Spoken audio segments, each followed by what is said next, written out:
नमस्कार बागवान भाइयों। मैं रमन सिंघा एक बार फिर आप सभी के बीच आज एक वीडियो को लेके आया हूं।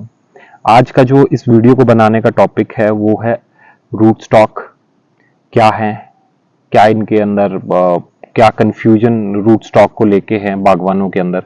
मैक्सिमम बागवान साथी मैं सुनता हूं कि भाई रूट स्टॉक लगाने चाहिए। कुछ लोग इसके फेवर में हैं, कुछ लोग बोलते हैं कि नहीं, रूट स्टॉक में प्लांट छोटा रहता है, इसकी लाइफ कम है, या फिर इसके अंदर अ, हमें खर्चा ज़्यादा लगता है, या फिर कोई ना कोई इसमें कमियां निकालने की कोशिश करते हैं।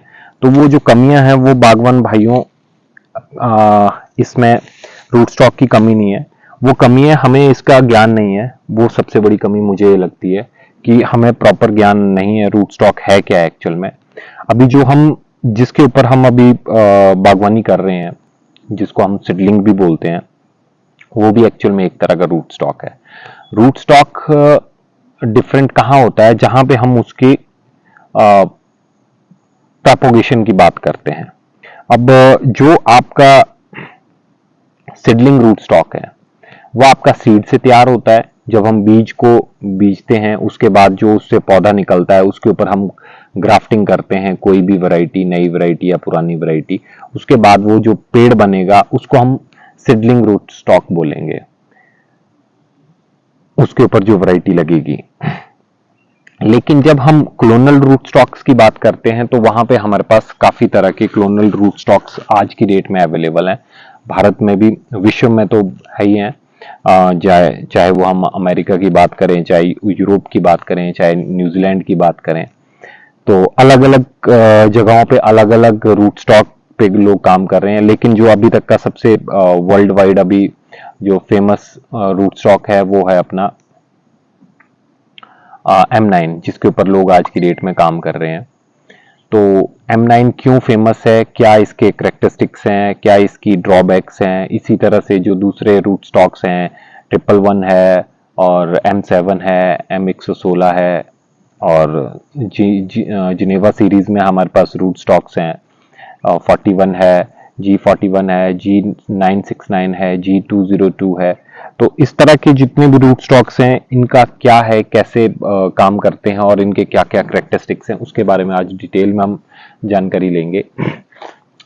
आई होप आप सभी को ये वीडियो पसंद आए, और अगर आपको लगता है कि कोई इसमें कमी रह गई है तो वो प्लीज कमेंट के माध्यम से जरूर अन्य बागवान साथियों के साथ और मेरे साथ शेयर कीजिए। क्योंकि ये वीडियो बनाते वक्त बहुत सारी चीज़ें ऐसी है जो हम भी माइंड से स्किप हो जाती है, रह जाती हैं। तो अगर किसी को लगता है कि कोई एक्स्ट्रा इन्फॉर्मेशन इसमें ऐड ऑन होनी चाहिए तो आप प्लीज़ कमेंट के माध्यम से अब वो आप इस वीडियो में शेयर कीजिए वो इन्फॉर्मेशन। तो चलिए बात करते हैं आज रूट स्टॉक्स की। जैसा कि बागवान साथियों आप सभी जानते हैं, हम हर साल प्लांटेशन करते हैं और मैक्सिमम जो हमारी प्लांटेशन होती है वो सारी की सारी सीडलिंग रूट स्टॉक्स के ऊपर होती है। अभी कुछ प्रोग्रेसिव बागवान और कुछ हमारे यंगर जनरेशन के जो अभी बागवानी की फील्ड में आए हैं, तो उन्होंने धीरे धीरे ये जो root stock, clonal root stock वाला जो प्लांटेशन है ये करना शुरू किया है, और बहुत ही अच्छा काम इसमें बहुत सारे बागवान भाई कर रहे हैं। और मैं ये देखता हूँ कि आने वाले फ्यूचर में बागवानी को लेके ये root stock, even root stock आप ले लो, चाहे आप सेब में ले लो, चाहे आप स्टोन फ्रूट में ले लो, या फिर दूसरे अदर जो फ्रूट्स हैं हमारे पास, सब जगह पे अब आज की डेट में रूट स्टॉक के ऊपर मैक्सिमम लोग काम कर रहे हैं। उसका सबसे बड़ा रीजन ये है, मुझे जो लगता है, कि इसमें एक तो क्लोनल रूट स्टॉक्स में लैंड एक्वायरमेंट जो है वो कम रहती है as compare to seedling root stocks. क्यों? वो सबसे बड़ा रीजन ये है कि जो आपके सीडलिंग रूट स्टॉक्स हैं उनका जो साइज होता है, उनका जो विगर होता है वो काफी बड़ा होता है एज कंपेयर टू आपके क्लोनल रूट स्टॉक्स के। तो एक सबसे बड़ा रीजन ये भी है कि लोग आज की डेट में क्यों शिफ्ट हो रहे हैं क्लोनल रूट स्टॉक्स की तरफ। अगर मैं अपनी बात करूं तो मैंने भी क्लोनल रूट स्टॉक के साथ ही शुरुआत की थी अपने बगीचे को तैयार करने की। मेरे पास भी सबसे बड़ा जो रीजन था वो यही था कि हम बड़े पेड़ों के ऊपर काम नहीं कर सकते थे, उसके अपने चैलेंजेस थे। और जिस एलिवेशन के ऊपर मैं काम कर रहा हूँ यहाँ पे बड़े पेड़ के ऊपर काम करना ऐसा है जैसे पूरी साल भर आप पेड़ तो यहाँ पे बन जाएगा, लेकिन उसके ऊपर जो फ्रूटिंग है, उसकी जो कटिंग प्रूनिंग है, वो आपको इतना ज्यादा परेशान कर देगी कि आप एक टाइम में फ्रस्ट्रेट हो जाओगे। तो मेरा जो खुद का रूट स्टॉक के ऊपर, क्लोनल रूट स्टॉक के ऊपर शिफ्ट होने का कारण ये भी था कि मैं जो क्लोनल रूट स्टॉक है वो इस तरह का लूं जो मेरे को मैनेज करना इजी हो किसी भी तरीके से। वो लेबर कॉस्ट इसमें कम रहती है क्योंकि पेड़ छोटा होता है, तो आप खुद से भी काम कर सकते हो उसके ऊपर। कटिंग प्रूनिंग, फल तोड़ान हो गया, या फिर स्प्रे करना हो गया, या फिर और भी बहुत सारे एक्टिविटीज होती हैं बगीचे में।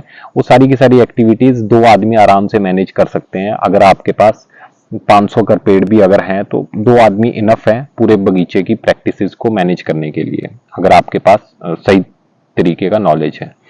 और इसके अलावा क्लोनल रूट स्टॉक के ऊपर जो क्वालिटी है, फ्रूट क्वालिटी है, वो बहुत अच्छी रहती है, क्योंकि इसके ऊपर जो नंबर ऑफ फ्रूट्स हैं, वो इसका एक ड्रॉबैक भी है और एक इसका प्लस पॉइंट भी है। वो कम रहते हैं, ऑब्वियस सी बात है, छोटा पेड़ होगा तो उसके ऊपर फ्रूट कम रहेगा, फ्रूट कम रहेगा तो उसमें क्वालिटी ऑटोमेटिकली बनेगी। इसके अलावा इसके ऊपर जो मुझे अभी तक लगा कि आप मैकेनिकल, जो हम बोलते हैं ना मैकेनाइज्ड ऑर्चर्ड, उसकी हम इस इन क्लोनल रूट स्टॉक्स के ऊपर अच्छे से बना सकते हैं, क्योंकि ये मैनेज करने इजी होते हैं। इनको लगाने से पहले हमें पूरा एक प्लानिंग करनी पड़ती है कि हमें रो टू रो इतना डिस्टेंस रखना है, प्लांट टू प्लांट इतना डिस्टेंस रखना है, उसके अकॉर्डिंग हम ड्रिप इरिगेशन इंस्टॉल करते हैं, उसके अकॉर्डिंग हम एंटी हेल नेट्स इंस्टॉल करते हैं, और उसके अकॉर्डिंग हम दूसरी जो भी अदर एक्टिविटीज हैं बगीचे की वो कर सकते हैं। एज कंपेयर टू अगर हम सीडलिंग की बात करें तो आज की डेट में जो सीडलिंग का पेड़ हम जो लगाते हैं, आज की डेट में हम ये देखते हैं कि कहाँ पे खाली जगह है वहां पे हम चिपका देते हैं। वो चाहे आपके हमारे जैसे लोकल लैंग्वेज बोलते हैं घासनियां होती है वहां पे लगा देते हैं, या फिर खेत का किनारा होता है वहां पे लगा देते हैं।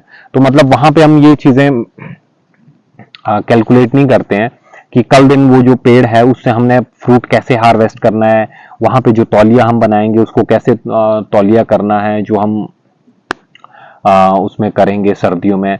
और उसके अलावा जो हम वहाँ पे प्रूनिंग प्रैक्टिसेस करेंगे उसके लिए हमें किस तरह की चैलेंजेस देखने को मिलेंगे।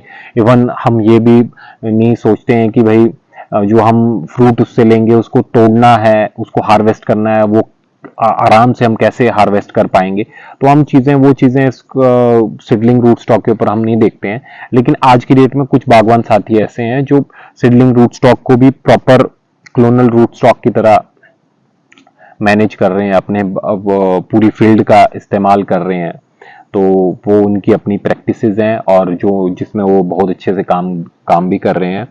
तो ये बागवान साथियों, ये सारी चीजें तभी पॉसिबल है जब हमारे पास नॉलेज होगा कि हमें कौन सा रूट स्टॉक लगाना है, किस रूट स्टॉक के ऊपर क्या चीजें पॉसिबल हो सकती हैं, क्या नहीं हो सकती। अब जैसे मान लीजिए मैं अभी बात करूं M9 रूट स्टॉक की, ये एक ड्वार्फिंग रूट स्टॉक है, छोटा रूट स्टॉक है।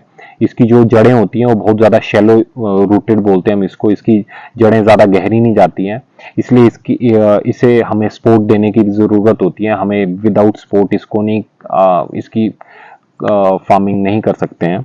और इसके साथ साथ इसमें पानी जो है, जो इस प्लांट को फ्रूट बियरिंग पे मान लीजिए, या फिर आप सर्वाइवल के लिए मान लीजिए, इसको पानी हमें देना जरूरी है।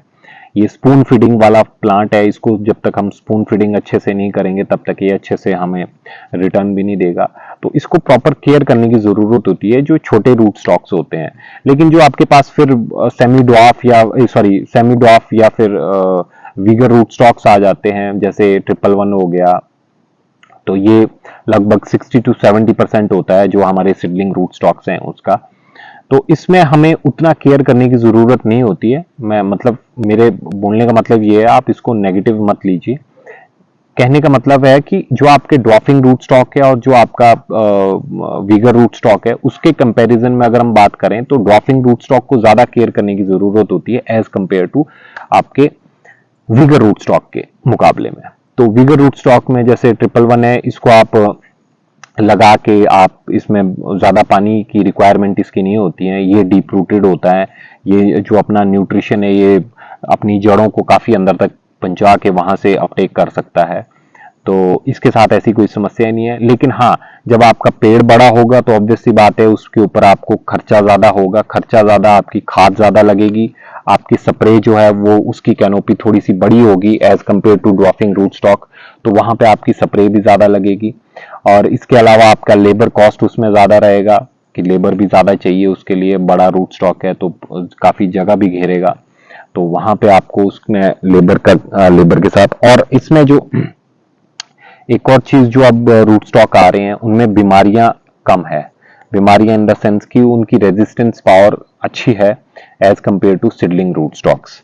तो ऐसा नहीं है कि उसमें बीमारियां नहीं आएगी, बीमारियां आएगी, लेकिन as compare to seedling root stock उसमें कम बीमारियां हैं। और जैसे अब तो कुछ जी सीरीज में ऐसे रूट स्टॉक है जिसमें वूली एप्पल एफिड का कोई इम्पैक्ट नहीं है। इसी तरह से कॉलर रॉट, रूट रॉट और जो दूसरे जो हमारे डिजीजेज आती हैं, ये सारी समस्याएं भी उसमें मौजूद नहीं है।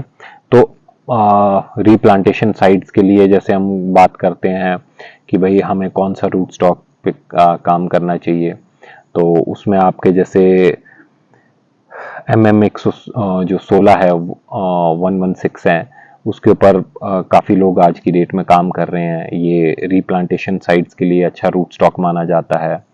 इसी तरह से काफ़ी रूट स्टॉक्स हैं जिनके अपने अपने करेक्टर्स हैं, आपके अकॉर्डिंग आप और इसमें एक और चीज़ बागवान भाइयों के दिमाग में रहती है कि एलिवेशन के और रूट स्टॉक की सिलेक्शन के बीच में कोई इनके बीच में कोई संबंध है, तो ऐसा कुछ नहीं है बागवान भाइयों।